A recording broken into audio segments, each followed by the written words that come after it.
মক্কার এক বৃদ্ধা মহিলা ইসলাম ও নবী করিম সাল্লাল্লাহু আলাইহি ওয়াসাল্লামকে ঘৃণা করতেন। তিনি রাসূলুল্লাহ সাল্লাল্লাহু আলাইহি ওয়াসাল্লামের সত্যবাণী ও দাওয়াতকে অপছন্দ করতেন এবং নানা রকম কষ্ট দেওয়ার চেষ্টা করতেন।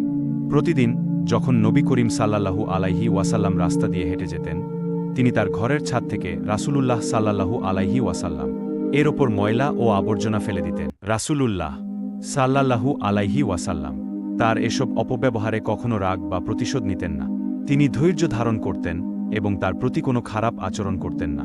একদিন রাসূলুল্লাহ সাল্লাল্লাহু আলাইহি ওয়াসাল্লাম লক্ষ্য করলেন বৃদ্ধা মহিলা আর তার ওপর ময়লা ফেলছেন না। বিষয়টি তিনি অনুভব করলেন এবং ভাবলেন হয়তো তিনি অসুস্থ। রাসূলুল্লাহ সাল্লাল্লাহু আলাইহি ওয়াসাল্লাম বৃদ্ধা মহিলার খোঁজ নিতে তার বাড়িতে গেলেন। গিয়ে দেখলেন তিনি শয্যাশায়ী এবং অসুস্থ।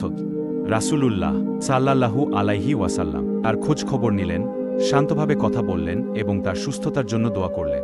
রাসূলুল্লাহ সাল্লাল্লাহু আলাইহি ওয়াসাল্লাম এর এমন সুন্দর আচরণ দেখে বৃদ্ধা মহিলা বিস্মিত হলেন।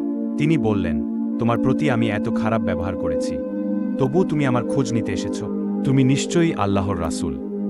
তার হৃদয় পরিবর্তিত হয়ে গেল এবং তিনি সঙ্গে সঙ্গেই ইসলাম গ্রহণ করলেন। ভিডিও ভালো লাগলে একটি লাইক ও সাবস্ক্রাইব করে আমাকে উৎসাহ দিন।